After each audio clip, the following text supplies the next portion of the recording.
RRB, l'invité du matin. Bonjour Jean-François Bodin. Bonjour Lionel. Votre invité ce matin, Jean-Marc Mosselin, le directeur de NCTPS. Jean-Marc Mosselin, bonjour. Bonjour. Merci d'avoir accepté notre invitation. Nous allons évidemment parler tourisme avec vous. NCTPS et ses équipes travaillent toute l'année à promouvoir la destination Nouvelle-Calédonie. Il se retrouve que là, il y a deux événements dont on vient de parler assez récemment, sur lesquels on va revenir parce qu'ils indiquent tout le travail que vous faites et l'intérêt des étrangers pour la Nouvelle-Calédonie. D'abord, c'est un roadshow que vous avez organisé au Japon. De quoi s'agit-il? Parce que le périmètre de ce roadshow était assez important. Oui, effectivement, on revient tout juste du Japon. Nous avons fait un tour à Osaka et à Tokyo avec une délégation d'une dizaine de partenaires calédoniens, donc les agences réceptives, les hôtels, Crépac également, qui proposent des séjours linguistiques et qui ont de plus en plus de succès. Et nous avions avec nous Air Calin, bien entendu. Alors, au programme de ce genre de voyage, vous avez des sessions de présentation de la destination, des prestataires, des speed dating entre professionnels. Ça leur permet de renouveler leurs accords ou de se rencontrer pour la première fois et faire négocier des contrats.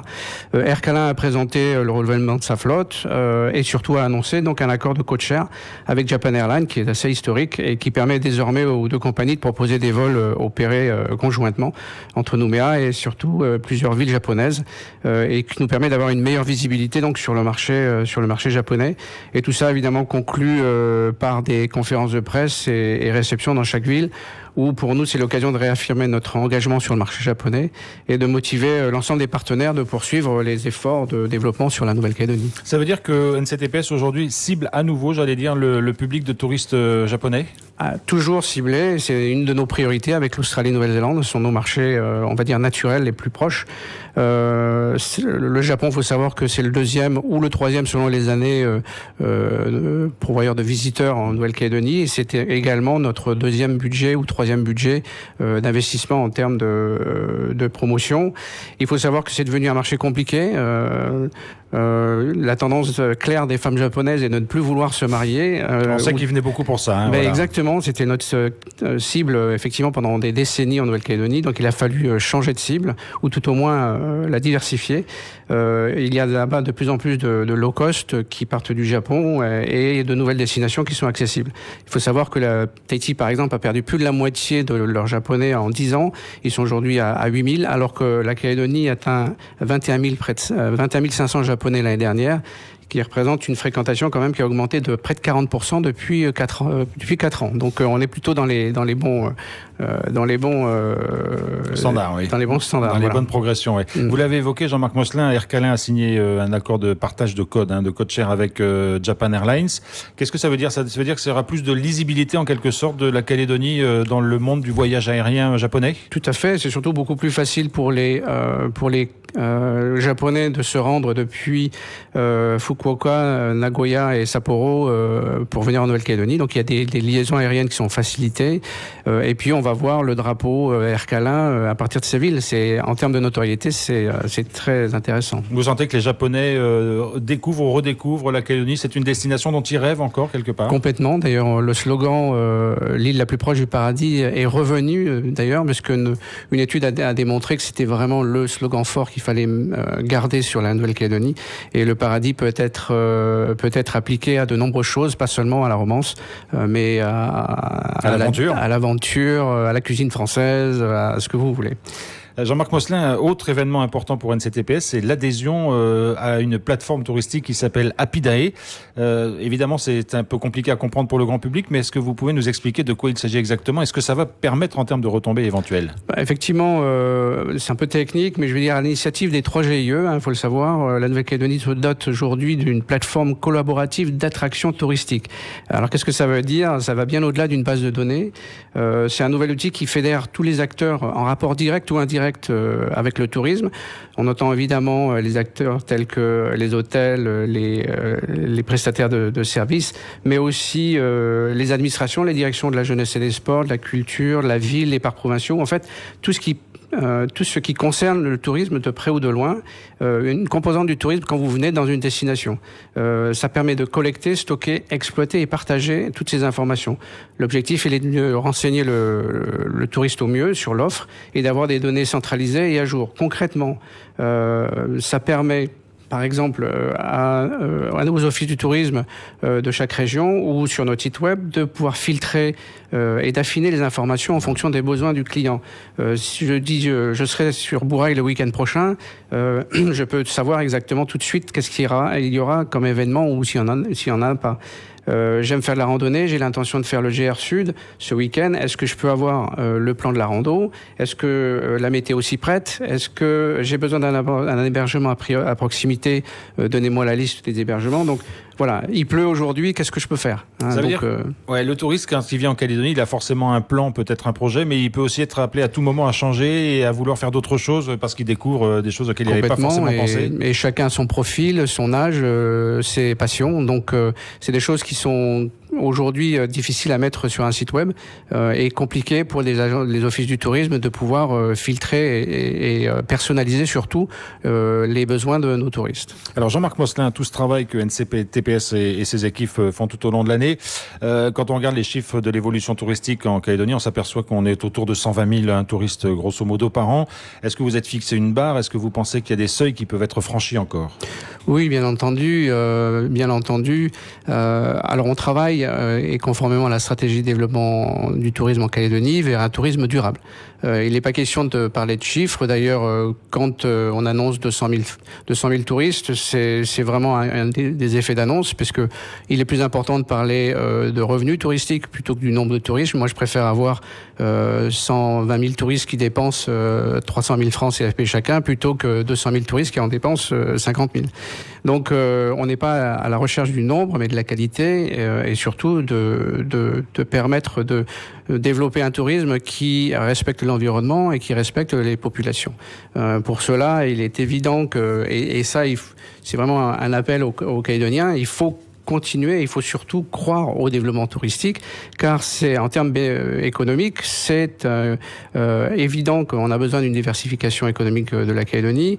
Ça permet un développement des richesses des acteurs du tourisme, bien sûr, mais aussi ça contribue au développement économique des filiales parallèles, l'artisanat, l'agriculture, la pêche, l'élevage, etc. Et puis c'est une source de rééquilibrage entre les communautés. Voir une stabilité en période de crise économique, ça apporte une certaine stabilité, le secteur du tourisme? Complètement, je dirais presque que le tourisme brille encore plus en période de crise, parce que les gens réalisent, alors après un certain temps, que le tourisme c'est quand même beaucoup plus accessible. On a des ressources naturelles qui sont à notre portée et il suffit de se bouger, je dirais, un petit peu entre nous.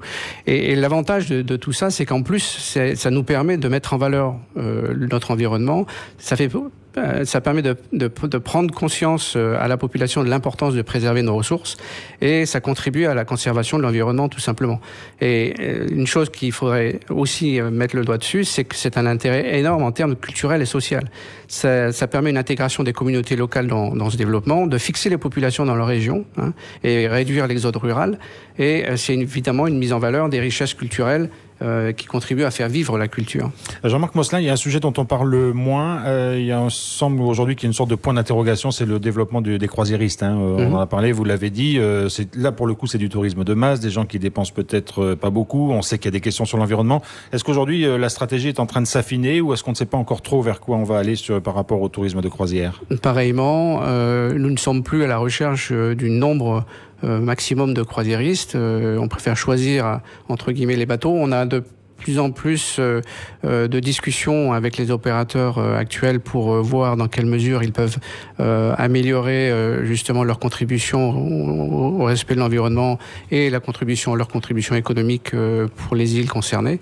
On ne va pas à l'aveuglette, c'est clair. Voilà, il y a une stratégie qui est en train de se mettre en place. Un dernier mot, parce que NCTPS travaille aussi sur le tourisme de niche, comme on l'appelle. On parle évidemment des super yachts ou des yachts de super luxe. Et là, jeudi soir, vous organisez une rencontre pour le tourisme d'affaires. Il y a vraiment quelque chose à creuser de ce côté-là? C'est clair. Le tourisme d'affaires, en deux mots, ce sont des groupes organisés par des sociétés en général qui font voyager des groupes de motivation, on va dire, qui récompensent les meilleurs vendeurs ou les meilleurs prestataires. C'est des organisateurs de groupes, de conférences, de conventions. Ce tourisme d'affaires est extrêmement rentable Il faut savoir que sans avoir déployé une stratégie spécifique pour ça pour l'instant, on a recensé en 2018 plus de 800 millions de chiffre d'affaires sur la Calédonie pour une vingtaine de groupes entre 30 et 250 personnes. Notre but, il est évidemment de développer ce secteur à fort potentiel économique et pour cela, il faut que notre produit et nos prestataires soient prêts à recevoir cette clientèle qui est évidemment exigeante puisqu'elle dépense énormément. Aujourd'hui, vous avez des acteurs qui sont naturellement déjà impliqués, comme la compagnie aérienne, les plus gros hôtels, mais là, on ouvre cette formation à de nombreux autres acteurs. D'ailleurs, tout le monde est invité pour ceux qui veulent se développer, à chacun de se rendre compte des forces et de ses faiblesses pour pouvoir atteindre ce marché, et surtout pour que chacun prenne conscience de l'opportunité que cela représente pour la Nouvelle-Calédonie dans son activité.